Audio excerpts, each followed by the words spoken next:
ಆಧುನಿಕತೆ ತಂದೊಡ್ಡಬಹುದಾದ ಬದಲಾವಣೆಗಳನ್ನು ಹಾಗೂ ಅದರಿಂದಾಗುವ ಅಧ್ವಾನಗಳನ್ನು ಪ್ರತಿಭಾ ನಂದಕುಮಾರ್ ಅವರ ದಿಕ್ಕು ಕವಿತೆ ಚಿತ್ರಿಸುತ್ತದೆ. ಪ್ರತಿಭಾ ನಂದಕುಮಾರ್ ಅವರು ವ್ಯಕ್ತಿಗತವಾದ ಬದುಕಿನಲ್ಲೂ ಮತ್ತು ವೃತ್ತಿಯಲ್ಲೂ ಕೂಡ ವಿಶೇಷವಾದಂಥ ಕೆಲಸಗಳನ್ನ ಮಾಡಿ ಸಾಹಸವನ್ನ ಮೆರೆದವರು. ಆಧುನಿಕತೆ ಅನ್ನುವಂಥದ್ದು ದುಡ್ಡನ್ನ ಸಂಪಾದನೆ ಮಾಡುವಂತಹ ಎಷ್ಟೋ ದಾರಿಗಳನ್ನು ತೆರೆದಿಟ್ಬಿಟ್ಟಿದೆ.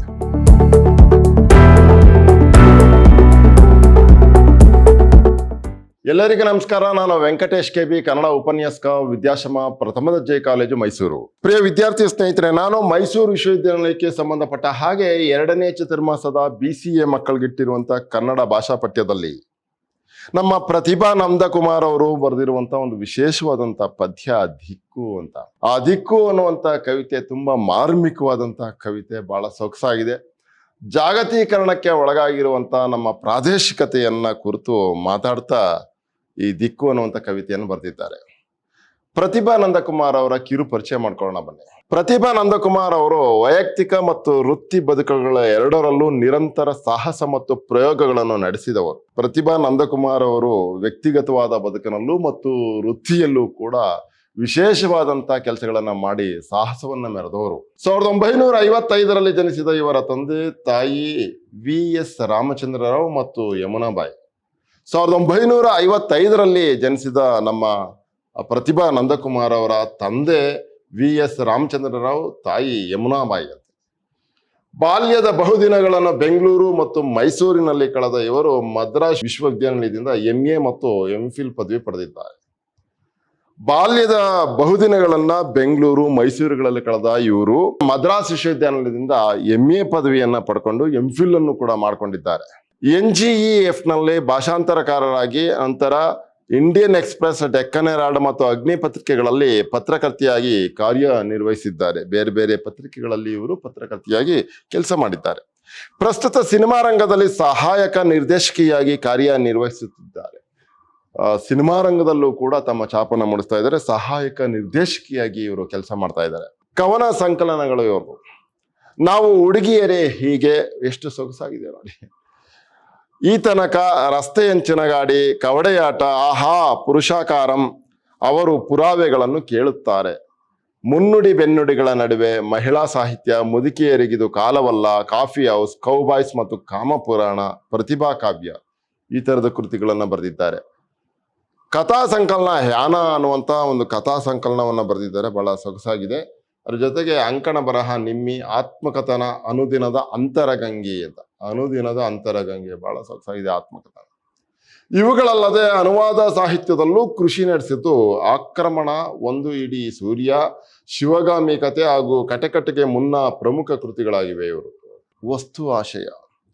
ಈ ದಿಕ್ಕು ಅನ್ನುವಂಥ ಈ ಕವಿತೆ ಯಾವ ಸಂದೇಶವನ್ನ ನಮಗೆ ದಾಟಿಸ್ತಾ ಇದೆ ಅನ್ನುವಂಥ ವಿಚಾರವನ್ನು ಮಾತಾಡ್ತಾ ಇದ್ದಾರೆ. ಆಧುನಿಕತೆ ತಂದೊಡ್ಡಬಹುದಾದ ಬದಲಾವಣೆಗಳನ್ನು ಹಾಗೂ ಅದರಿಂದಾಗುವ ಅಧ್ವಾನಗಳನ್ನು ಪ್ರತಿಭಾ ನಂದಕುಮಾರ್ ಅವರ ದಿಕ್ಕು ಕವಿತೆ ಚಿತ್ರಿಸುತ್ತದೆ.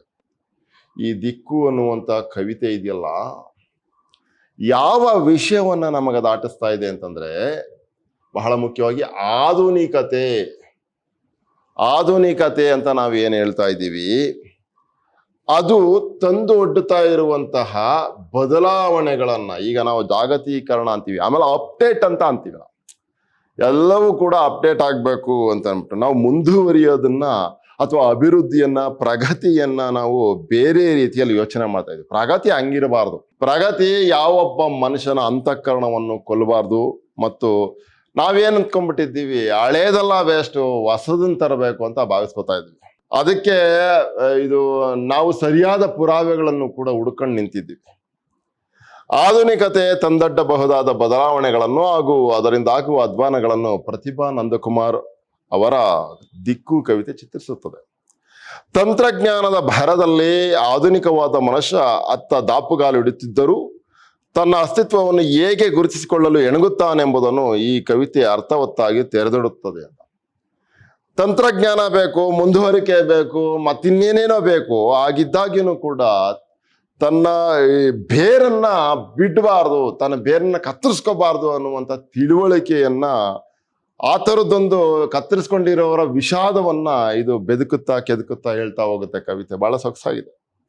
ತನ್ನ ಅಸ್ತಿತ್ವವನ್ನು ಹೇಗೆ ಗುರುತಿಸಿಕೊಳ್ಳಲು ಹೆಣಗುತ್ತಾನೆ, ಕಷ್ಟಪಡ್ತಾನೆ ಅಂತ, ಒದ್ದಾಡ್ತಾನೆ ಅಂತ ಈ ಕವಿತೆ ಅರ್ಥವತ್ತಾಗಿ ತೆರೆದಿಡುತ್ತದೆ. ಅಮೆರಿಕದಲ್ಲಿ ನೆಲೆಸಿದ ಚಂದ್ರು ಒಪ್ಪಿಸಿ ಮಾರಿಸಿ ಬಿಟ್ಟಿದ್ದ ಮನೆಯ ಹುಡುಕಾಟದೊಂದಿಗೆ ಕವಿತೆ ಪ್ರಾರಂಭವಾಗುತ್ತದೆ. ಒಬ್ಬ ಅಜ್ಜಿ ಪಾಪ ಹಳೆ ಮನೆಯಲ್ಲಿದ್ಲು. ಚಂದ್ರು ಅವನ ಮಗ, ಅವನು ಮನೆಯನ್ನ ಮಾರಾಟ ಮಾಡಿಬಿಟ್ಟು ಅಮೆರಿಕ ಹೋಗ್ಬಿಡೋಣ ಅಂತ ಅಂದ್ಬಿಟ್ಟು ಅಜ್ಜಿನ ಒಪ್ಪಿಸಿದ್ದಾರೆ. ಅಮೆರಿಕಾದಲ್ಲಿ ನೆಲೆಸಿದ್ದ ಚಂದ್ರು ಒಪ್ಪಿಸಿ ಮಾರಿಸಿ ಬಿಟ್ಟಿದ್ದ ಮನೆಯ ಹುಡುಕಾಟದೊಂದಿಗೆ ಕವಿತೆ ಪ್ರಾರಂಭವಾಗುತ್ತದೆ. ಕವಿತೆ ಆರಂಭ ಆದಾಗ ನಿಮ್ಗೆ ಗೊತ್ತಾಗುತ್ತೆ. ಇತ್ತಾಳೆ ದೀಪಲಕ್ಷ್ಮಿಯರ ಜೋಡಿ ಮಾರಲಾಗದೆ ಕೊಡುತ್ತೇನೆಂದ ಅಜ್ಜಿಯ ಆಸೆಯನ್ನು ಪೂರೈಸಲು ಬಂದಾಗ ಎದುರಾದ ಸಮಸ್ಯೆಗಳು ಅನೇಕ. ಮೊಮ್ಮಗಳು ಮನೆ ಎಲ್ಲ ಮಾರಾಯ್ತು, ಆದ್ರೆ ಇತ್ತಾಳೆ ದೀಪಲಕ್ಷ್ಮಿಯರನ್ನ ಯಾಕೋ ಮಾರೋದಕ್ಕೆ ಇಷ್ಟ ಆಗ್ಲಿಲ್ಲ. ನೀನಾದ್ರೂ ವರ್ಷಕ್ಕೊಂದ್ಸರಿ ದೀಪ ಹಚ್ಚೆ ಅಂಥೇಳಿ ಮೊಮ್ಮಗಳನ್ನ ಅಜ್ಜಿ ಕರೆದಿದ್ದಾಳೆ. ಮೊಮ್ಮಗಳು ಆ ಮನೆಯನ್ನ ಹುಡ್ಕೊಂಡು ಹೋಗ್ತಾ ಇರುವಂತಹ ಸಂದರ್ಭದಲ್ಲಿ ಎದುರಾದಂತಹ ಈ ಆಧುನಿಕತೆಯ ಬದಲಾವಣೆಗಳನ್ನ ಕುರಿತು ಮಾತನಾಡೋದು. ತಾನು ಹುಡುಕಿ ಹೊರಟ ದಾರಿ ಬದಲಾದ್ದರಿಂದ ಆರಂಭದಲ್ಲಿ ದಿಕ್ಕು ತಪ್ಪುತ್ತಾಳೆ. ಬಹಳ ಸೊಗಸಾಗಿದೆ. ಹೆಂಗಸರೇ ಆದಿ ತಪ್ಪುವುದಂತೆ ಅಂತ ಕವಿತೆಯಲ್ಲಿ ಒಂದು ಸಾಲು ಬರುತ್ತೆ ಎಂಬ ವಾಕ್ಯ ಮಾರ್ಮಿಕವಾಗಿದ್ದು ಅನೇಕ ಅರ್ಥಗಳನ್ನು ಹೊರಡಿಸುತ್ತದೆ. ನಿಜ, ಏನೇ ಆದ್ರೂ ಕೂಡ ಹೆಂಗಸರೇ ಆದಿ ತಪ್ಪೋದು, ಮತ್ತೆ ಗಂಡಸರು ಆದಿ ತಪ್ಪೋದಕ್ಕೆ ಹೆಂಗಸರೇ ಕಾರಣ ಅಂತೇಳಿ ಸಾರಾಸಗಟಾಗಿ ಅವರ ಮೇಲೆ ಗೂಬೆ ಕೂರಿಸುವಂತ ಪ್ರಯತ್ನಗಳು ಕೂಡ ಯಾವ ಕಾಲಕ್ಕೂ ನಡೆದಿದೆ. ಆಟೋ ಚಾಲಕ, ಪೊಲೀಸ್, ಡಾಕ್ಟರ್, ಪೋಸ್ಟ್ ಮ್ಯಾನ್ ಆಧುನಿಕತೆಗೆ ಮರಳಿದ್ದ ಪುರೋಹಿತರೆಲ್ಲರ ಮಾರ್ಗದರ್ಶನವಿದ್ದರೂ ತಲುಪಲು ಎಣಗುವ ಪರಿ ಇಂದಿನ ಆಧುನಿಕತೆಯ ಭರದಲ್ಲಿ ಅಳತನ್ನೇ ಮರೆತ ಪರಿಯನ್ನು ಕವಿತೆ ಕಟ್ಟಿಕೊಡುತ್ತದೆ. ಎಲ್ಲರೂ ಅಪ್ಡೇಟ್ ಆಗೋದಕ್ಕೆ ಈಗ ಮುಂಚೂಣಿಯಲ್ಲಿದ್ದಾರೆ. ಇಲ್ಲಪ್ಪ, ಹಳೆ ಕಾಲದವ್ರ ತರ ನಾವು ಇರಬಾರ್ದು, ಹೊಸ ಕಾಲದವ್ರ ಜೊತೆ ನಾವು ಬರೆದ್ಬಿಟ್ಟು ಅವ್ರ ಜೊತೆ ಸಾಗಬೇಕು ಅಂತಿದೆಯಲ್ಲ, ಒಂದು ಅರ್ಥದಲ್ಲದು ಸರಿ. ಆದರೆ ಎಲ್ಲವೂ ಹಂಗಾಗಬಾರ್ದು ಅನ್ನುವಂತಹ ತಿಳುವಳಿಕೆ ನಮಗಿರಬೇಕು.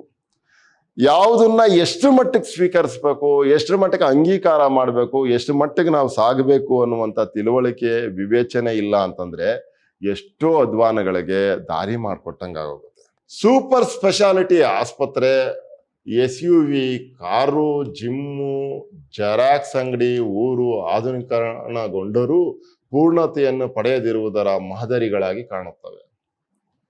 ಹೌದು, ನಾವೀಗ ಅಭಿವೃದ್ಧಿ ಅಂತ ಏನ್ ಅನ್ಕೊಂಡಿದ್ದೀವಿ, ಆಧುನಿಕತೆ ಅಂತ ಏನ್ ಅನ್ಕೊಂಡಿದ್ದೀವಿ, ಅಲ್ಲಿ ಪರಿಪೂರ್ಣತೆ ಅನ್ನುವಂಥದ್ದಿಲ್ಲ. ಆದರೆ ವೇಗ ಅನ್ನುವಂಥದ್ದಿದೆ, ಅರ್ಧಂಬರ್ಧ ಅನ್ನುವಂಥದ್ದಿದೆ. ಕವಿತೆಯಲ್ಲಿ ಕಾಣಿಸಿಕೊಳ್ಳುವ ವಿಳಾಸ ತಿಳಿಸುವ ಗುರುತುಗಳು ಬಹಳ ಆಧುನಿಕಗೊಂಡ, ಅಭಿವೃದ್ಧಿಗೊಂಡ ಸ್ಥಳ ಹೆಸರುಗಳಂತೆ ಗೋಚರಿಸಿದರೂ ಸೂಪರ್ ಸ್ಪೆಷಾಲಿಟಿ ಆಸ್ಪತ್ರೆ ತಗಡಿನ ಮಾಡಿನಲ್ಲಿರುವುದು ನಮ್ಮ ಆಧುನಿಕ ಅಭಿವೃದ್ಧಿ ಮಾದರಿಗಳ ಸತ್ಯಾಸತ್ಯತೆಯನ್ನು ಬಯಲು ಮಾಡುತ್ತದೆ.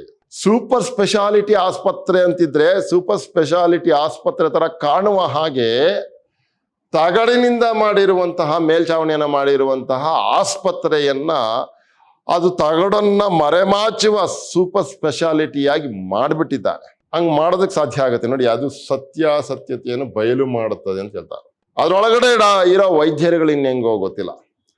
ಅಂತೂ ಸಿಕ್ಕ ತನ್ನ ಹಳೆಯ ಪಿತ್ರಾರ್ಜಿತ ಮುರುಕುಲು ಮನೆ ಹೊಸ ಮಾಲಾಗಲು ಈಗಾಗಲೇ ಭರದಿಂದ ಸಿದ್ಧತೆ ನಡೆದಿರುವಲ್ಲಿಗೆ ಕವಿತೆ ಮುಕ್ತಾಯವಾಗುತ್ತದೆ. ಹೀಗೆ ಸಂಪ್ರದಾಯಕತೆಗೆ ಸಡ್ಡು ಹೊಡೆದ ಆಧುನಿಕತೆಯ ಎಡಬಿಡಂಗಿತನವನ್ನು ಕವಿತೆ ಅರ್ಥವತ್ತಾಗಿ ತೆರೆದಿಡುತ್ತದೆ. ಸಂಪ್ರದಾಯಕತೆಗೆ ಸಡ್ಡು ಹೊಡೆದ ಅಂತ, ಈಗ ಸಂಪ್ರದಾಯಕತೆಯನ್ನ ಉಳಿಸ್ಕೊಳ್ಳೋದಕ್ಕೆ ತುಂಬಾ ಕಷ್ಟ ಆಗ್ತಾ ಇರುವಂತಹ ಸನ್ನಿವೇಶದಲ್ಲಿ ನಾವಿದ್ದೀವಿ. ಆಧುನಿಕತೆಯ ಭರದಲ್ಲಿ ಈಗಿನ ಕಾಲದ ಯುವಕ ಯುವತಿಯರು ಇರೋದ್ರಿಂದ ಅವರಿಗೆ ನಮ್ಮ ಪೂರ್ವಿಕರ ಆಚಾರ ವಿಚಾರಗಳನ್ನ ತಲೆಗೆ ಕೂರಿಸಿ ಹೃದಯದಲ್ಲಿ ಅದನ್ನ ಆಚರಿಸ್ಬೇಕು ಅಂತ ಹೇಳಿ ತರುವಷ್ಟೊತ್ತಿಗೆ ಅರಸಾಹಸ ಮಾಡ್ದಂಗೆ ಆಗೋಗುತ್ತೆ ಅಂತ ಅನ್ಸುತ್ತೆ. ನಾವು ಶಾಲಾ ದಿನಗಳಲ್ಲೇ ಅವರಿಗೆ ಈ ತರದ್ದನ್ನ ಒಂದು ಸೌಮ್ಯವಾದಂತ ತಿಳುವಳಿಕೆಯನ್ನ ಅವರ ಅಂತರಂಗಕ್ಕೆ ದಾಟಿಸಿದ್ದೇ ಆದ್ರೆ ಬಹುಶಃ ನಮ್ಮ ಪೂರ್ವಿಕರು ಅನುಸರಿಸ್ಕೊಂಡು ಬಂದಂತಹ ಮೌಲ್ಯಗಳನ್ನ ಮುಂದಿನ ಪೀಳಿಗೆಗೂ ಅವರು ದಾಟ್ಸೋದಕ್ಕೆ ಮನ್ಸು ಮಾಡ್ತಾರೆ. ಇಲ್ಲ ಅಂತಂದ್ರೆ ಆಧುನಿಕತೆಯ ಒಳಗಡೆ ಎಲ್ಲ ಅಧ್ವಾನಗಳಿಗೂ ಒಳಗಾಗಿ ಸತ್ತೋಗ್ಬಿಡ್ತಾರೆ ಅಂತ ಅನ್ನಿಸ್ತದೆ. ಮುಂದಕ್ಕೆ ನೋಡೋಣ. ದಿಕ್ಕು ಕವಿತೆ ಆರಂಭ ಆಗುತ್ತೆ. ಅಜ್ಜಿ ಇತ್ತಾಳೆ ದೀಪಲಕ್ಷ್ಮಿಯರನ್ನ ತನ್ನ ಮೊಮ್ಮಗಳಿಗೆ ಕೊಡೋದಕ್ಕೆ ಕಾಯ್ತಾ ಇದ್ದಾಳೆ. ಅವಳು ಬರ್ತಾ ಇದ್ದಾಳೆ. ಬದಲಾಗಿರುವಂತಹ ವಾತಾವರಣ, ಬದಲಾಗಿರುವ ಬೀದಿಗಳು, ಬದಲಾಗಿರುವ ಅಂಗಡಿ ಮುಂಗಟ್ಟುಗಳು ತನಗಿದ್ದ ಹಳೆಯ ಪರಿಚಯವನ್ನೇ ಮರೆಸ್ಬಿಟ್ಟಿದೆ. ಆಂಜನೇಯನ ಗುಡಿ ಬೀದಿ ಈಗ ಒನ್ವೆ ಕಣೆ, ಹಳೆ ಕೊಳದ ಕಡೆಯಿಂದ ಬಂದು ಬಿಡು, ದೊಡ್ಡ ಆಲದ ಮರದ ಎದುರಿಗೆ ಇದೆ. ನೋಡಿ, ನಾವು ಏನೋ ಬೆಂಗಳೂರಿಗೋ ಮೈಸೂರಿಗೋ ಮತ್ತಿನ್ನೆಲ್ಲಿಗೋ ದೊಡ್ಡ ದೊಡ್ಡ ನಗರಕ್ಕೆ, ಕಲ್ಕತ್ತಕ್ಕೋ ಮುಂಬೈಗೋ ಹೋಗ್ಬೇಕಾದ್ರೆ ಯಾವುದೋ ಒಂದು ಮರವನ್ನು ದೊಡ್ಡ ಮರ ಅಂತ ಅಂದ್ಬಿಟ್ಟು ಗುರ್ತಿಟ್ಕೊಂಡು ಹೋದ್ರೆ 2 ವರ್ಷ ಬಿಟ್ಟು ಹೋದ್ರೆ ಆ ಮರ ಕಡ್ದ್ಬಿಟ್ಟಿರ್ತಾರೆ, ತೀರ್ಸ್ಬಿಟ್ಟಿರ್ತಾರೆ. ಲಕ್ಷಾಂತರ ವರ್ಷಗಳಿಂದ ಇರುವಂತಹ ಸಸ್ಯಕಾಶಿಯನ್ನ ಕೆಲವೇ ದಿನಗಳಲ್ಲಿ ನಾಶ ಮಾಡ್ಬಿಡ್ತಾ ಇದೀವಿ ನಾವು. ಸಸ್ಯ ಸಂಪತ್ತನ್ನ ಎಷ್ಟೋ ನಾವು ಏನೋ ಆಯುರ್ವೇದ ಸಸ್ಯಗಳನ್ನ ಎಷ್ಟೋ ತಳಿಗಳನ್ನ ನಾಶ ಮಾಡಿಬಿಟ್ಟಿದೀವಂತೆ. ಆ ಥರದ್ದೆಲ್ಲ ಆಗೋಗಿದೆ. ಮನುಷ್ಯ ಆಸೆಗೋಸ್ಕರ ಈ ಕಲ್ಲು ಮರಳು ಜಲ್ಲಿ ಸಿಮೆಂಟ್ ಇಂದ ಕಟ್ಟಿರುವಂತಹ ಬಿಲ್ಡಿಂಗ್ಗಳು ನಮ್ಗೆ ಆರೋಗ್ಯವನ್ನು ಕೊಡ್ತಾವ? ಇಲ್ಲ. ಸಫಿಸ್ಟಿಕೇಟೆಡ್ ಪೀಪಲ್ ಅಂತ ಅನ್ನಿಸ್ಕೊಳ್ಳೋದಕ್ಕೆ ಇವೆಲ್ಲವೂ ಕೂಡ ನಮ್ಗೆ ಅನುಕೂಲ ಮಾಡ್ಕೊಡ್ತವೆ ಹೊರತು ಆರೋಗ್ಯವನ್ನ ವೃದ್ಧಿಸ್ಕೊಳ್ಳೋದಕ್ಕೆ, ನಮ್ಮ ಸಂಸ್ಕಾರವನ್ನ ಹೆಚ್ಚಿಸ್ಕೊಳ್ಳೋದಕ್ಕೆ ಇವುಗಳೇನು ಅನುಕೂಲ ಮಾಡ್ಕೊಡಲ್ಲ. ಅಜ್ಜಿ ಹೇಳ್ತಾ ಇದ್ದಾಳೆ ಫೋನಲ್ಲಿ, ಆಂಜನೇಯನ ಗುಡಿ ಬೀದಿ ಈಗ ಒನ್ವೆ ಕಣೆ, ಹಂಗ್ ಬರ್ಬೇಡ ಅಂತ. ಆಂಜನೇಯನ ಗುಡಿ ಬೀದಿ ಈಗ ಒನ್ವೆ ಕಣೆ ಅಂತೇಳಿ ಅಜ್ಜಿ ಹೇಳ್ತಾ ಇದ್ದಾಳೆ. ಹಂಗ್ ಬರ್ಬೇಡ, ಈಗ ಒನ್ವೆ ಆಗೋಗೈತೆ, ಹೋಗಿ ಬರ್ತಾ ಇದ್ವಿ ನಾವು ಅಂತ. ಈಗ ಆಂಜನೇಯನ ಗುಡಿ ಬೀದಿ ಈಗ ಒನ್ವೆ ಕಣೆ ಅಂತಂದ್ರೆ ಬಹಳ ವಿಶೇಷವಾದಂತಹ ಮಾರ್ಮಿಕತೆಯನ್ನ ಹೊಂದಿರುವಂತಹ ಸಾಲುಗಳು ಇವು ಕವಿತೆ ಉದ್ದಕ್ಕೂ ಈ ತರದವ್ ಸಿಗ್ತವೆ. ಈಗ ಆಂಜನೇಯನ ಗುಡಿಗೆ ಹೋಗೋರು ಯಾರು ಇಲ್ಲ, ಆಯ್ತಾ? ಒನ್ವೆ ಆಗೋಗಿದೆ, ಅದು ಆ ಥರದ್ದಾಗೋಗಿದೆ. ಹಳೆ ಕೊಳದ ಕಡೆಯಿಂದ ಬಂದು ಬಿಡು, ಹಳೆ ಕೊಳದ ಕಡೆಯಿಂದ ಬಂದು ಬಿಡು. ಕೊಳ ಅಂತಂದ್ರೆ ಕಲ್ಯಾಣಿ ಇದೆಲ್ಲ ಆ ಥರದ್ದು. ಅವುಗಳನ್ನೆಲ್ಲ ಮುಚ್ಚೋ ಸಾಹಸವನ್ನ ಮಾಡ್ತಾರೆ. ಕಲ್ಯಾಣಿಗಳನ್ನ ಮುಚ್ಚಿಬಿಡ್ತಾರೆ, ಕೆರೆಗಳನ್ನು ಮುಚ್ಚಿಬಿಡ್ತಾರೆ. ಇದು ಬೆಂಗಳೂರಿನಲ್ಲಿರುವಂಥ ಎಷ್ಟೋ ಕೆರೆಗಳನ್ನ ಮುಚ್ಚಿಬಿಟ್ರು. ಎಷ್ಟೋ ಕೆರೆಗಳನ್ನ ಮುಚ್ಚಿ ಈಗ ಬಿಲ್ಡಿಂಗ್ಗಳನ್ನು ಕಟ್ಕೊಳ್ಳೋ ಪ್ರಯತ್ನವನ್ನು ಮಾಡ್ತಾ ಇದ್ದಾರೆ. ದೊಡ್ಡಾಲದ ಮರದ ಎದುರಿಗೆ ಇದೆ, ಹಳೆ ಕೊಳದ ಕಡೆಯಿಂದ ಬಂದು ಬಿಡು, ದೊಡ್ಡಾಲದ ಮರದ ಎದುರಿಗೆ ಇದೆ ಅಂತ ಅಂದ್ಬಿಟ್ಟು.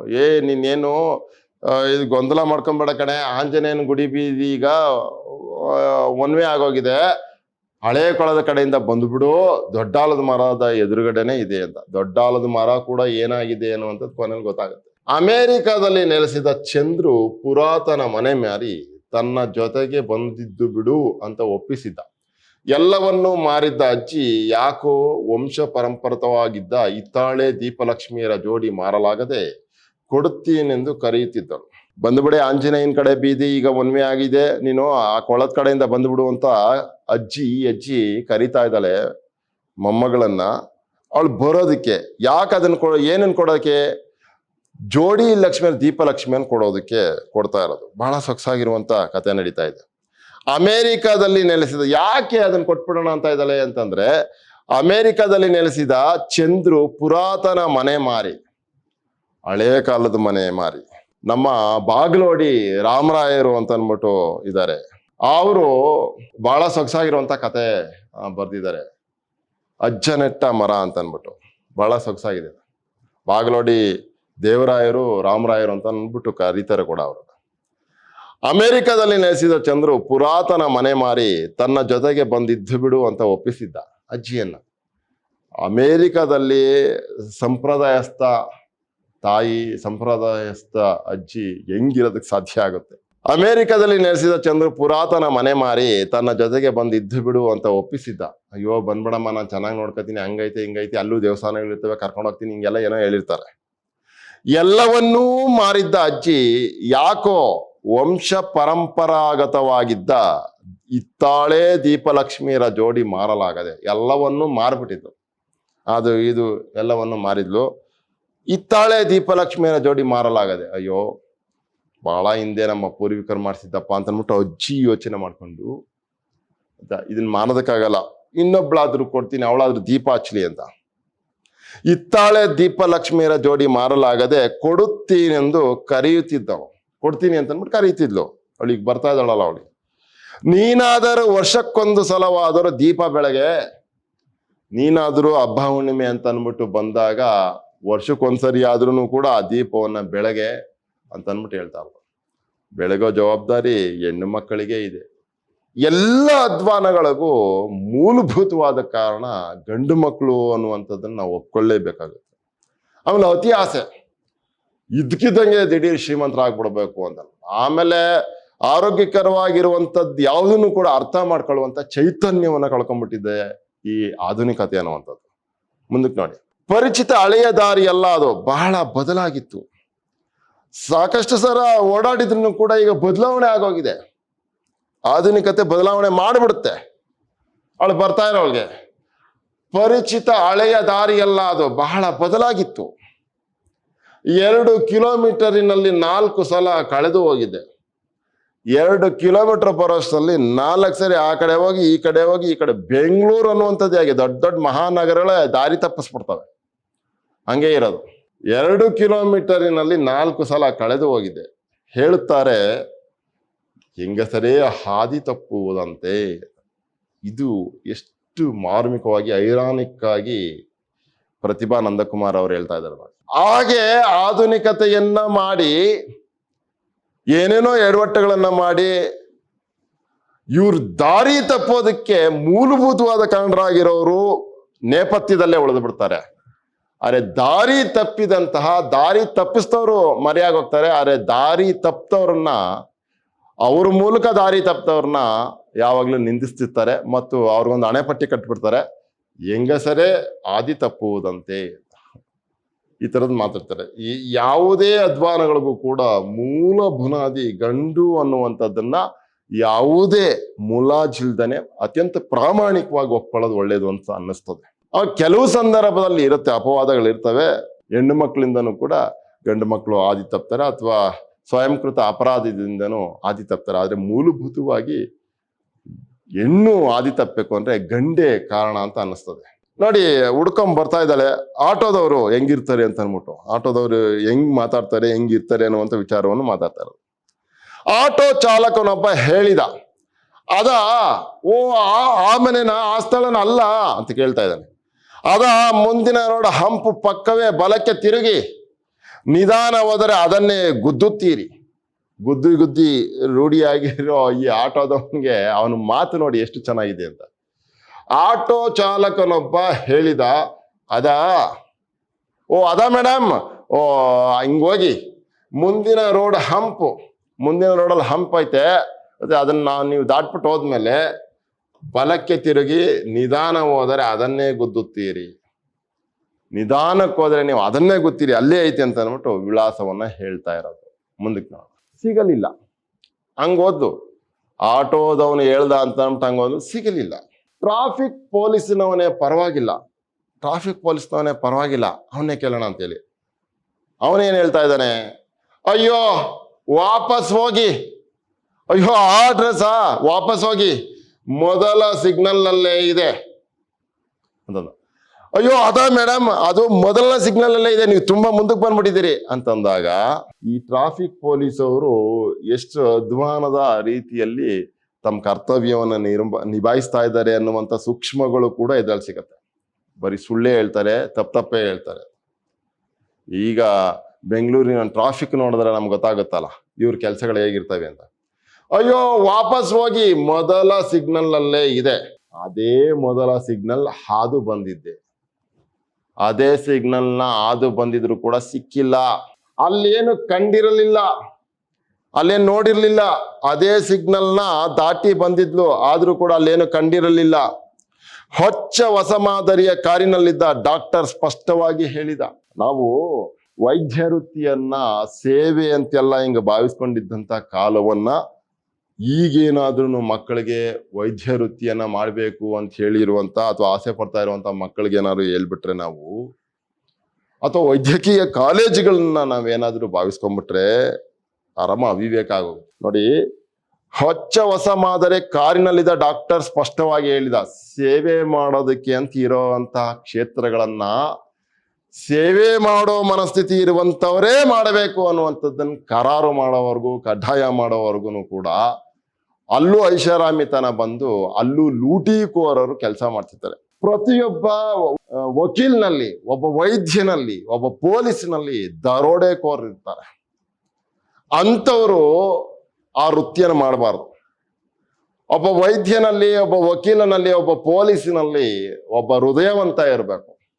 ಹೃದಯವಂತರು ಎಲ್ಲರೂ ಕೂಡ, ಮಾನವೀಯತೆ ಇರೋರೆಲ್ಲರೂ ಕೂಡ ಡಾಕ್ಟರ್ ಆಗ್ಬೇಕು. ಡಾಕ್ಟರ್ ಆಗೋದಕ್ಕೆ ಮೊದಲನೇ ಅರ್ಹತೆ ಹೃದಯವಂತಿಕೆ ಅಂತ, ಹೃದಯ ಶ್ರೀಮಂತಿಕೆ ಅನ್ನೋದು ಇರಬೇಕು. ದೊಡ್ಡದಾಗಿ ಹಣ ಮಾಡ್ಬಿಟ್ಟು ಐಷಾರಾಮಿ ಕಾರಲ್ಲಿ, ಐಷಾರಾಮಿ ಬಂಗ್ಲೆಯಲ್ಲಿ ಬದುಕ್ತೀನಿ ಅನ್ನೋರು ಡಾಕ್ಟರ್ಗಳಾಗೋದ್ರೆ, ವೈದ್ಯರಾಗೋದ್ರೆ ಅವರು ಯಮನಿದ್ದಾಗೆ ಹೇಳ್ತಾರೆ ನೋಡಿ. ಅದಾಯ್ತಾ?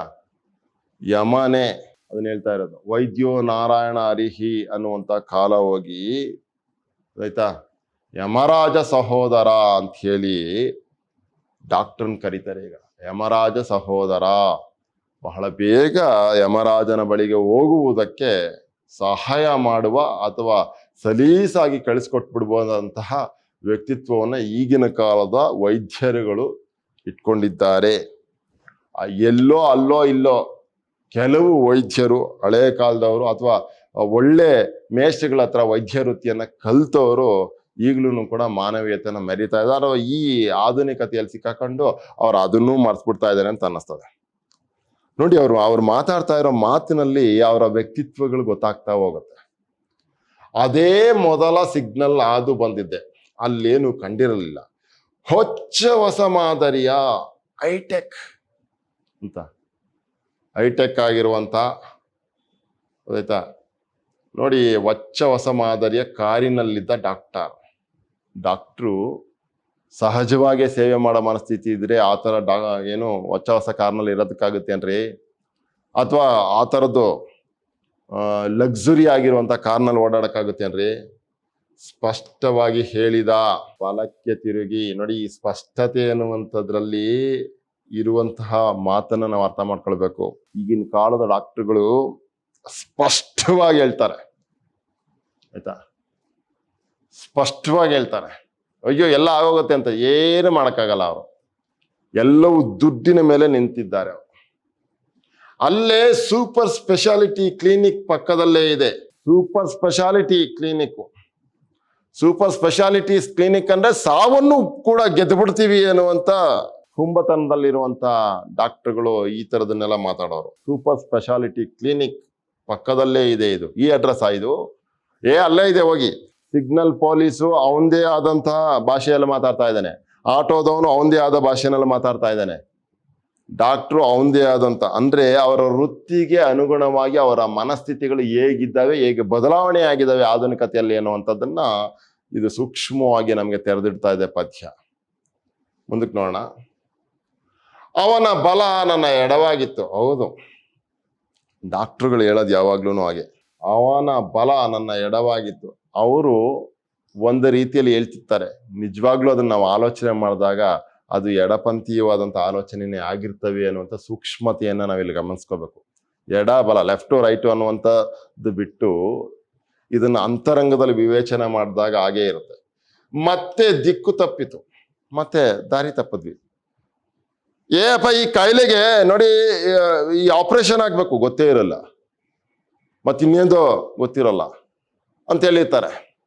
ಎಲ್ಲ ಆಗೋದ ಮೇಲೆ ಆಗಿರೋ ಎಡವಟ್ಟೇನು ಅನ್ನುವಂಥದ್ದು ಗೊತ್ತಾಯ್ತದೆ.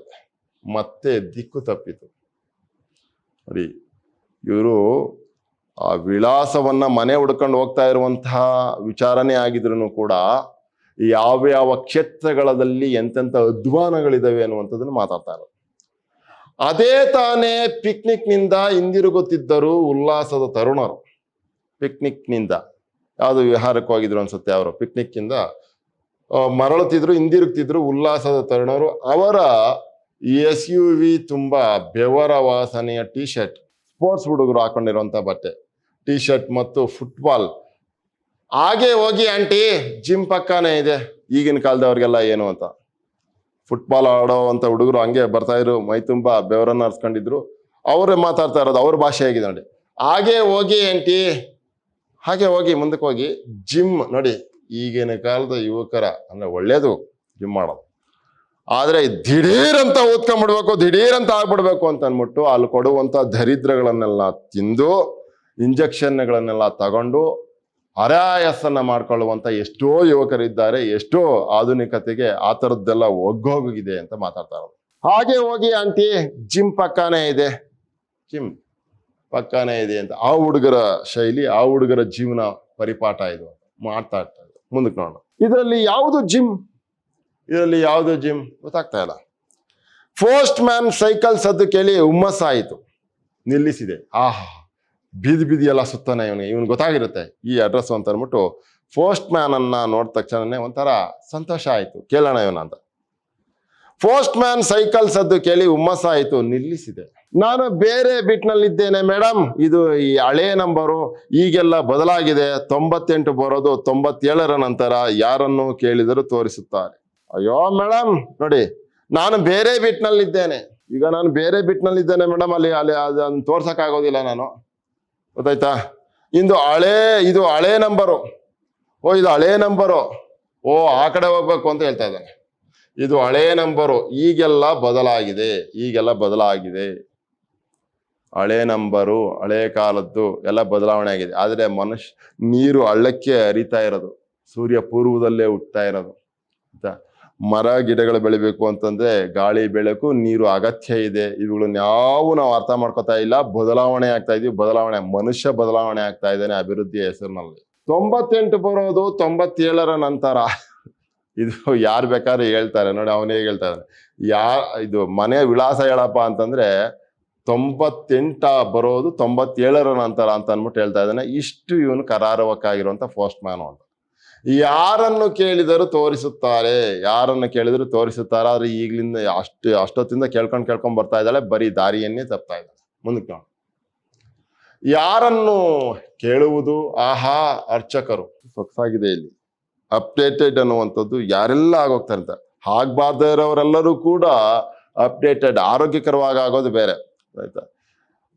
ಏನೋ ದುಡ್ಡಿನ ಆಮಿಷಕ್ಕೆ ಒಳಗಾಗಿ ಅಥವಾ ಸೌಕರ್ಯದ ಆಮಿಷಕ್ಕೆ ಒಳಗಾಗಿ ಬದಲಾವಣೆ ಆಗೋದಿದೆಯಲ್ಲ, ತಮ್ಮ ಪೂರ್ವ ಸಂಸ್ಕಾರಗಳನ್ನೆಲ್ಲ ದಾರೆ ಎರೆದು ಅಥವಾ ಗಾಳಿಗೆ ತೂರಿ ಬದಲಾವಣೆ ಆಗೋದಿದೆಯಲ್ಲ, ಅದು ಬೇಕಾಗಿಲ್ಲ ಅಂತ ಮಾತಾಡ್ತಾರೆ. ಆಧುನಿಕತೆ ಅನ್ನುವಂಥದ್ದು ದುಡ್ಡನ್ನ ಸಂಪಾದನೆ ಮಾಡುವಂತಹ ಎಷ್ಟೋ ದಾರಿಗಳನ್ನು ತೆರೆದಿಟ್ಬಿಟ್ಟಿದೆ. ಯಾರನ್ನು ಬಿಟ್ಟಿಲ್ಲ ಅಂತ, ಅರ್ಚಕರನ್ನು ಬಿಟ್ಟಿಲ್ಲ ಅಂತ. ವಂಶ ಪಾರಂಪರವಾಗಿ ಮಾಡ್ಕೊಂಡು ಬರ್ತಾ ಇರುವಂತಹ ಅರ್ಚಕ ವೃತ್ತಿಯನ್ನು ಕೂಡ ಹೈಟೆಕ್ ಮಾಡ್ಕೊಳ್ಳುವಂತಹ ಸ್ಥಿತಿಗೆ ನಾವು ಬಂದ್ಬಿಟ್ಟಿದ್ದೀವಿ ಅಂತ. ಆಹಾ ಅರ್ಚಕರು, ಅವರಿಗೆ ಗೊತ್ತಿಲ್ಲದಿರುತ್ತದೆಯೇ ಆಲದ ಮರ, ಅವ್ರಿಗೆ ಆಲದ ಮರ ಗೊತ್ತಿಲ್ಲದೆ ಇರುತ್ತಾ?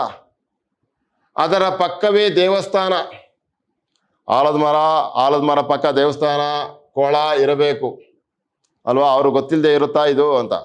ಈ ಪುರೋಹಿತ ಅರ್ಚಕ ಹೆಂಗ್ ಬದಲಾವಣೆ ಆಗಿದ್ದಾನೆ ಅಂತಂದ್ರೆ, ಯಾವ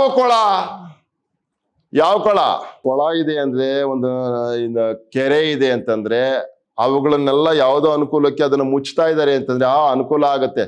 ಓ ಕೆರೆ ಮುಚ್ಚಿದ್ಮೇಲೆ ಅಲ್ಲೊಂದು ಸೈಟ್ ನನ್ಗೂ ಕೊಡ್ತಾರೆ ಅಂತಂದ್ರೆ ಆಯ್ತು ಮುಚ್ಚಿ ಅನ್ನುವಂತ ಜನಗಳೇ ಇದ್ದಾರೆ ಹೊರ್ತು, ಅಯ್ಯೋ ಕೆರೆ ಮುಚ್ಚಿಬಿಟ್ರೆ ಅಪ್ಪ ಅಂತರ್ಜಲ ಹೊಟ್ಟೋಗುತ್ತೆ ಕಣಯ್ಯ, ಮತ್ತೆ ಇನ್ನೇನೇನೋ ಸೌಕರ್ಯಗಳು ಹೊಟ್ಟೋಗ್ತವೆ, ಪ್ರಾಣಿ ಪಕ್ಷಿಗಳೆಲ್ಲ ನೀರನ್ನು ಆಶ್ರಯಿಸಿದಾವೆ, ಹೊಲಗದ್ದೆಗಳಿಗೆ ನೀರು ಬೇಕು, ಅಪ್ಪ ಅದನ್ನು ಮುಚ್ಚಬೇಡಿ ಅಪ್ಪ ಅದು ಅನ್ಯಾಯ ಅಂತ ಹೇಳಿ ಯಾರು ಹೇಳಲ್ಲ. ಅದನ್ನ ಮುಚ್ಚಿದ ಮೇಲೆ ನಿನಗೂ ಒಂದು 60-40 ಸೈಟ್ ಕೊಡ್ತೀವಿ ಅಲ್ಲಿ ಅಂತಂದ್ರೆ ಅಯ್ಯೋ ಅರ್ಜೆಂಟಾಗಿ ಮುಚ್ಚಿ, ಬೇಗ ಮುಚ್ಚಿ ಅನ್ನುವಂಥ ಜನಗಳೇ ಇದ್ದಾರೆ ನೋಡಿ. ಆ ಅರ್ಚಕ ಮಾತಾಡ್ತಾ ಇರೋದು ಪುರೋಹಿತ. ಕೊಳಗಿಳ ಪುರೋಹಿತ ಅನ್ನುವಂಥದ್ದನ್ನ ಹೇಳೋದಕ್ಕೂ ಕಷ್ಟ ಆಗುತ್ತೆ. ಊರಿನ ಹಿತವನ್ನ ಕಾಯುವಂಥವ್ರು ಅವರೆಲ್ಲ ಅಂತ. ಕೊಳಗಿಳ ಏನು ಇಲ್ಲ ಇಲ್ಲಿ, ನೀರೆಲ್ಲ ಹೋಯ್ತು. ಆಧುನಿಕತೆಯ ಆಸೆಗೆ ಸಿಕ್ಕಾಕೊಂಡಿರೋರು ನೀರನ್ನ ಇಂಗಿಸುವಂತಹ ಕೆಲಸಗಳನ್ನು ಮಾಡ್ತಿರ್ತಾರೆ. ಕೆರೆಯನ್ನೇ ಇಂಗಿಸ್ಬಿಡುವಂತಹ ತಂತ್ರಗಳನ್ನ, ಹುನ್ನಾರಗಳನ್ನ ಮಾಡ್ತಾರೆ. ಅಕೇಶಿಯಾ, ನೀಲಗಿರಿ ಮರಗಳನ್ನ ನೆಟ್ಟು ಎಷ್ಟೋ ಕೆರೆಗಳನ್ನ ಬತ್ತಿಸಿರುವಂತ ಉದಾಹರಣೆಗಳು ನಗರ ಪ್ರದೇಶದಲ್ಲಿ ಸಿಗ್ತವೆ ಅಂತ ಹೇಳಿ ನಮ್ಮ ನಾಗೇಶ್ ಹೆಗಡೆ ಅವರು ಮಾತಾಡ್ತಿದ್ರು. ನೋಡಿ, ನಾನೇ ನಲ್ಲಿಯಲ್ಲಿ ಅಬಾ ನೀರೆಲ್ಲ ಹೋಯ್ತಮ್ಮ. ಈಗ ಪುರೋಹಿತನ ಕೇಳಿದಾಗ ನೀರೆಲ್ಲ ಹೋಯ್ತು. ನಾನೇ ನಲ್ಲಿಯಲ್ಲಿ ಸ್ನಾನದ ಶಾಸ್ತ್ರ ಮಾಡ್ತೀನಿ. ನಾನೇ ನಲ್ಲಿಯಲ್ಲಿ ನೀರಿನ ಶಾಸ್ತ್ರ ನಲ್ಲಿಯಲ್ಲಿ ಏನ್ರಿ ಸಮೃದ್ಧವಾಗಿ ಸ್ನಾನ ಮಾಡಕ್ಕಾಯ್ತದೆ? ನೋಡಿ ಅಲ್ಲಿ ಹೇಳ್ತಾ ಇರೋದು, ಮೈ ಪೂರ ತೋಯೋದೇ ಇಲ್ಲ. ಇದಾ ಮೈಪುರ ತೊಯ್ಯೋದೇ ಇಲ್ಲ. ಇವಳು ಅಡ್ರೆಸ್ ಕೇಳಿದ್ರೆ ಇವನು ಬದಲಾವಾದ ರೀತಿಯನ್ನು ಹೇಳ್ತಾ ಇದ್ದಾರೆ. ನೋಡಿ, ಅವರವರ ವೃತ್ತಿಯನ್ನ ಅವರು ಯಾವ ರೀತಿ ಎಕ್ಸ್ಪ್ರೆಸ್ ಮಾಡ್ತಾ ಇದ್ದಾರೆ, ಅಭಿವ್ಯಕ್ತಿ ಮಾಡ್ತಾ ಇದ್ದಾರೆ ಅನ್ನುವಂಥದ್ದು ಗೊತ್ತಾಗ್ತಾ ಹೋಗುತ್ತೆ. ಅವ್ರ ಬದಲಾವಣೆಗಳು ನಮ್ಗೆ ಗೊತ್ತಾಗ್ತಾ ಹೋಗುತ್ತೆ. ಆಧುನಿಕತೆಯ ಭರದಲ್ಲಿ ಸಿಕ್ಕಾಕೊಂಡಿರೋರೆಲ್ಲರೂ ಕೂಡ ಏನ್ ಮಾಡ್ತಾ ಇದ್ದಾರೆ, ಸ್ನಾನದ ಶಾಸ್ತ್ರ ಮಾಡ್ತೀನಿ ಅಂತ ಹೇಳ್ತಾರೆ. ಅಂದ್ರೆ ಅಚ್ಚುಕಟ್ಟು ಇಲ್ಲ ಅಲ್ಲಿ, ಅದು ಶಾಸ್ತ್ರ ಮಾಡ್ತೀನಿ ಅಂತ ಸುಮ್ಮನೆ ಮಾಡ್ಬೇಕಲ್ಲ ಅಂತ ಮಾಡ್ತೀನಿ ಅಂತ ಹೇಳ್ತಾ ಇರೋದು. ಮೈಪೂರ ತೋಯೋದೇ ಇಲ್ಲ, ಮೈಪೂರ ನೆನೆಯೋದೇ ಇಲ್ಲ, ಇನ್ಯಾವ ಸ್ನಾನ ಅದು ಇಲ್ಲ. ಇದು ಜರಾಕ್ ಹಂಗೆ ನೋಡು, ಈ ಅಡ್ರೆಸ್ ಏನಮ್ಮ, ಸರಿ ಸರಿ ಅಂತ ಅನ್ಬಿಟ್ಟು ಹೇಳ್ತಾ ಇದಾರೆ ಅವನ ಕಥೆಯನ್ನು ಹೇಳ್ಕೊಂಡು.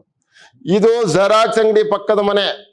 ಆ ಮುದುಕಿ ಗ್ಯಾರೇಜ್ ಅಲ್ಲಿ ಒಂದು ಭಾಗ ನನ್ನ ಮಗನಿಗೆ ಬಾಡಿಗೆ ಕೊಟ್ಟಿದ್ದಾಳೆ. ಆ ಮುದುಕಿ ಗ್ಯಾರೇಜ್ ಇವಳು ಹೋಯ್ತದಲ್ಲ, ಆ ಮುದುಕಿ ಗ್ಯಾರೇಜ್ ಅಲ್ಲಿ ನನ್ನ ಮಗನಿಗೆ ಒಂದು ಜಾಗ ಕೊಟ್ಬಿಟ್ಟು ಬಾಡಿಗೆ ಕೊಟ್ಟವಳೆ. ಅವನು ತೋರಿಸ್ತಾನೆ, ಅಲ್ಲಿಗೆ ಹೋಗಮ್ಮ, ಅವನು ತೋರಿಸ್ತಾನೆ. ಹಾಗೆ ಅವನಿಗೆ ಹೇಳಿಬಿಡಿ, ನಿಮ್ಮಪ್ಪ ಮಾರ್ಕೆಟ್ಗೆ ಹೋದರು, ಆಮೇಲೆ ಬರ್ತಾರೆ ಅಂತ. ನೋಡಿ ಎಷ್ಟು ಸೊಗಸಾದಂತ ಪದಗಳನ್ನ ಕಟ್ಕೊಡ್ತಾರೆ. ನಿಮ್ಮಪ್ಪ ಮಾರ್ಕೆಟ್ಗೆ ಹೋದರು ಅಂತ. ನೋಡಿ, ಅರ್ಚಕರು ಕೂಡ ಈಗ ವ್ಯಾಪಾರಿ ಬುದ್ಧಿಯನ್ನ ಕಲ್ತ್ಕೊಂಡು ಆ ಮಾರ್ಗದಲ್ಲಿ ತುಳಿತಾ ಇದ್ದಾರೆ ಅನ್ನುವಂತ ಅರ್ಥವನ್ನು ನಾವು ಇದರಲ್ಲಿ ಗ್ರಹಿಸ್ಕೊಳ್ಬಹುದು. ನಿಮ್ಮಪ್ಪ ಮಾರ್ಕೆಟ್ಗೆ ಹೋದರು, ಆಮೇಲೆ ಬರ್ತಾರೆ ಅಂತ ಹೇಳ್ಬೇಡಮ್ಮ, ಅಲ್ಲಿ ನನ್ನ ಮಗ ಇರ್ತಾನೆ ಅಂತ ಹೇಳ್ತಾ ಇರೋದು. ಕಂಗಾಲಾಗಿ ಅಲ್ಲೇ ನಿಂತೆ, ಕಂಗಾಲಾಗಿ, ಕಣ್ಗೆಟ್ಟು ದಿಕ್ಕೆಟ್ಟು. ನೋಡಿ, ಕವಿತೆ ಹೆಸರೇ ದಿಕ್ಕು, ದಿಕ್ಕೆಟ್ಟು, ಕಂಗಾಲಾಗಿ ಅಲ್ಲೇ ನಿಂತೆ. ಎಲ್ಲಪ್ಪ ಆಂಜನೇಯ ಕೊಳ ಆಲದ ಮರ, ಎಲ್ಲಪ್ಪ ಆಂಜನೇಯನ ಗುಡಿ, ಅದ್ರ ಪಕ್ಕ ಕೊಳ ಆಲದ ಮರ ಅಂತ ಅಂದ್ಬಿಟ್ಟು ಅಲ್ಲೇ ನಿಂತ್ಕೊಂಡು ಮುಂದಕ್ಕೆ ಏನಾಯ್ತು, ಯಾರೋ ಕಿಟಕಿಯಿಂದ ಕೈ ಬೀಸಿ ಕರೆಯುತ್ತಿದ್ದರು. ಯಾರೋ ಕಿಟಕಿಯಿಂದ ಕೈ ಬೀಸಿ ಕರೀತಾ ಇದ್ರು. ನೋಡ್ದಂಗಾಯ್ತು, ಯಾರೋ ಕಿಟಕಿಯಿಂದ ಕೈ ಬೀಸಿ ಕರೀತಾ ಇದ್ರು. ಅಜ್ಜಿ ಹೆಸರು ಹಿಡಿದು ಕೂಗುತ್ತಿದ್ದಳು. ಅಜ್ಜಿ ಹೆಸರು ಹಿಡಿದು ಕೂಗ್ತಿದ್ಲು. ಯಾರೋ ಅಂತಂದ್ರೆ ಯಾರೋ ಅಲ್ಲ, ಅಜ್ಜಿ ಹೆಸರು ಹಿಡಿದು ಕೂಗ್ತಿದ್ಲು. ಆಗ ಗೊತ್ತಾಯ್ತು, ಓ ಅಜ್ಜಿ ಕರೀತಾ ಇದ್ದಾಳೆ ಅಂತ.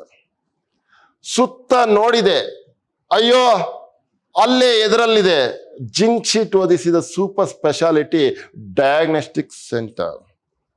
ಜಿಂಕ್ ಶೀಟ್ ತಗಡು, ಅದನ್ನ ಸೂಪರ್ ಸ್ಪೆಷಾಲಿಟಿ ಆಸ್ಪತ್ರೆ ಅಂತ ಕರಿತಾ ಇದ್ದಾರೆ. ಈಗ ಡೋಂಗಿತನವನ್ನ ಈಗ ವಿದ್ವಾಂಸತನವನ್ನಾಗಿ ತೋರಿಸ್ತಾ ಇರುವಂತಹ, ಆಮೇಲೆ ಮೋಸ ಮಾಡುವುದನ್ನ ಈಗ ಸ್ಮಾರ್ಟ್ ಕಲ್ಚರ್ ಅಂತ ಕರ್ಕೋತಾ ಇದ್ದಾರೆ. ಆ ಸ್ಮಾರ್ಟ್ ಕಲ್ಚರ್ ಯಾಕಪ್ಪ ಬೇಕು? ಮೋಸ ಮಾಡೋದು ಈಗ ಸ್ಮಾರ್ಟ್ ಕಲ್ಚರ್ ಆಗಿದೆ. ದುಡ್ಡು ಮಾಡುವ ದಾರಿಯಲ್ಲಿ ಈ ತರದ್ದು ಎಲ್ಲವೂ ಕೂಡ ಸಹ್ಯ ಆಗಿದೆ, ಈಗ ಒಪ್ಪಿತ ಆಗಿದೆ, ಒಪ್ಪಿತವಾದಂತಹ ಮೌಲ್ಯಗಳು ಅಂತ ಅನ್ಕೊಂಡ್ಬಿಟ್ಟಾರೆ ಇದನ್ನೆಲ್ಲ. ಯಾರೋ ಕಿಟಕಿಯಿಂದ ಕೈ ಬಿಸಿ ಕರೀತಿದ್ದರು. ಅಜ್ಜಿ ಹೆಸರು ಹಿಡಿದು ಕೂಗುತ್ತಿದ್ದರು. ಸುತ್ತ ನೋಡಿದೆ, ಅಯ್ಯೋ ಅಲ್ಲೇ ಎದುರಲ್ಲಿದೆ ಜಿಂಕ್ ಶೀಟ್, ಜಿಂಕ್ ಶೀಟ್ ತಗಡು ಓದಿಸಿದ ಸೂಪರ್ ಸ್ಪೆಷಾಲಿಟಿ ಡಯಾಗ್ನಾಸ್ಟಿಕ್ ಸೆಂಟರ್. ಈ ರೋಗಗಳನ್ನು ಪತ್ತೆ ಹಚ್ಚುವಂತ ಒಂದು ಸೂಪರ್ ಸ್ಪೆಷಾಲಿಟಿ ಡಯಾಗ್ನೋಸ್ಟಿಕ್ ಸೆಂಟರ್. ನೋಡಿ ಹೇಗಿದೆ ಅಂತ. ತಗಡಿನ ಜಿಮ್ ನೋಡಿ ಸೆಂಟರ್, ತಗಡಿನ ಜಿಮ್ ಪಕ್ಕದ ಹಿಂದೆ ನಂಬರ್ 97, ಲೈಟ್ ಇಲ್ಲದ ಸಿಗ್ನಲ್, ಎದುರಿಗೆ ಬಲಗಡೆ ನೋಡು ಗುಳಿ ಬಿದ್ದ ಹಂಪ್, ಬುಡದವರೆಗೆ ಕತ್ತರಿಸಿದ ಆಲದ ಮರದ ಬೊಡ್ಡು. ಆಲದ ಮರದ ಬೊಡ್ಡು ಅಂದ್ರೆ ಆಲದ ಮರವನ್ನು ಬುಡದವರೆಗೂ ಕಟ್ ಮಾಡ್ಬಿಟ್ಟವ್ರೆ. ಆಲದ ಮರ ಗೊತ್ತೇ ಆಗಲ್ಲ ಈಗ. ಆ ತರದೆಲ್ಲ ಆಗ್ತಾ ಇದೆ. ತಾಜಾ ನಗುವನ್ನು ಹರಡುವ ದೊಡ್ಡ ಬಿಲ್ ಬೋರ್ಡ್ ಇದೆ ಅಂತಂದ್ರೆ ದೊಡ್ಡದಾಗಿ ಫ್ಲೆಕ್ಸ್ ಹಾಕ್ಬಿಡ್ತಾರೆ. ಇಲ್ಲಿ ಒಂದು ಕಟ್ಟಡ ನೆರವೇರುತ್ತೆ ಬರುತ್ತೆ ಅಂತ ಅಂದ್ಬಿಟ್ಟು ಈ ತರದೆಲ್ಲ ಹಾಕ್ತಾರೆ. ಅಡಗಿದ ಹಳೆಯ ದೇವಸ್ಥಾನದ ಎದುರೇ, ಹಿಂದೆ ಹಡಗಿದ ಹಳೆಯ ದೇವಸ್ಥಾನದ ಎದುರೇ ಹಾಕ್ಬಿಟ್ಟಿದ್ದಾರೆ ಬೋರ್ಡ್ನ. ಇದೀಗ ಹೊಸ ಮಾಲ್ ಕಟ್ಟಲು ಕೆಡುವಲು ಸಿದ್ಧವಾಗಿದ್ದ ನನ್ನ ಹಳೆಯ ಪಿತ್ರಾರ್ಜಿತ ಮುರುಕು ಮನೆ. ಮಾರ್ಬಿಟ್ಟಿದ್ನಲ್ಲ ಚಂದ್ರು, ಆ ಹಳೆಯ ಪಿತ್ರಾರ್ಜಿತ ಮನೆಯನ್ನ ಕೆಡವಿ ಅಲ್ಲಿ ಮಾಲ್ ಕಟ್ಟೋದಕ್ಕೆ ಸಿದ್ಧ ಆಗೋಗಿದೆ. ಹಳೆಯ ಪರಂಪರೆ ಎಲ್ಲವೂ ಹೋಗಿ ಈಗ ಮಾಲ್ ಸಂಸ್ಕೃತಿ ಬಂದ್ಬಿಟ್ಟಿದೆ ಅಂತ ಅಂದ್ಬಿಟ್ಟು ಮಾತಾಡ್ತಾ ಇರೋದು. ಇದೀಗ ಹೊಸ ಮಾಲ್ ಕಟ್ಟಲು ಕೆಡವಲು ಸಿದ್ಧವಾಗಿದ್ದ ನನ್ನ ಹಳೆಯ ಪಿತ್ರಾರ್ಜಿತ ಮುರುಕು ಮನೆ ಅಂತ ಅಂದ್ಬಿಟ್ಟು ಹೇಳ್ತಾರೆ. ಇಲ್ಲಿಗೆ ಕವಿತೆ ಮುಕ್ತಾಯ ಆಗುತ್ತೆ. ಒಂಥರ ವಿಷಾದದಲ್ಲಿ ಮಾತಾಡ್ತಾ ಇದ್ದಾರೆ. ಇದೀಗ ಹೊಸ ಮಾಲ್ ಕಟ್ಟಲು ಕೆಡವಲು ಸಿದ್ಧವಾಗಿದ್ದ ನನ್ನ ಹಳೆಯ ಪಿತ್ರಾರ್ಜಿತ ಮುರುಕು ಮನೆ, ನಮ್ಮ ಪೂರ್ವಿಕರೆಲ್ಲರೂ ಬದುಕಿ ಬಾಳಿ ಹೋಗಿದ್ದಂತ, ನಮ್ಗೆಲ್ಲರಿಗೂ ಸಂಸ್ಕಾರ ಕಲ್ಸ್ಕೊಟ್ಟಿದ್ದಂತ ಆ ಮನೆಯನ್ನ ಕೆಡುತ್ತಾ ಇದ್ದಾರೆ ಅಂತಂದ್ರೆ, ಆ ಮನೆಯ ಹೆಸರಿನಲ್ಲಿ ಒಂದು ಇಡೀ ಒಂದು ಜನಾಂಗದ ಸಂಸ್ಕೃತಿಯೇ ಕೆಡುತ್ತಾ ಇರೋದು ಈ ಆಧುನಿಕತೆ ಅನ್ನುವಂಥದ್ದನ್ನು ನಾವು ಅರ್ಥ ಮಾಡ್ಕೊಳ್ಬೇಕಾಗತ್ತೆ. ಪ್ರಿಯ ವಿದ್ಯಾರ್ಥಿಗಳೇ, ಇಲ್ಲಿಗೆ ಕವಿತೆ ಮುಕ್ತಾಯ ಆಗುತ್ತೆ. ನೀವು ಆಧುನಿಕತೆಯ ಒಳಗಡೆ ಇದ್ದಾಗಿನೂ ಕೂಡ ನಿಮ್ಮ ಪೂರ್ವಜರು ಹಾಕಿಕೊಟ್ಟಂತಹ ಸಾಂಸ್ಕೃತಿಕ ವಾತಾವರಣವನ್ನ ಕೆಡಿಸಿಕೊಳ್ಳದೆ ಬದುಕಬೇಕು ಅನ್ನುವಂತಹ ಒಂದು ಹೊಸ ಸಂದೇಶ ಇದ್ರಲ್ಲಿ ಸಿಗುತ್ತೆ ನಿಮ್ಗೆ. ಹಾಗೆ ನೀವು ಬದುಕಿದ್ದೆ ಆದ್ರೆ ಬಹುಶಃ ಈ ಕವಿತೆಯನ್ನು ಓದಿದ್ಕೆ ಸಾರ್ಥಕ ಆಯ್ತು ಅಂತ ನಾನು ಭಾವಿಸ್ತೀನಿ. ಎಲ್ಲರಿಗೂ ಒಳ್ಳೇದಾಗ್ಲಿ. ಮತ್ತೆ ಸಿಗೋಣ. ನಮಸ್ಕಾರ.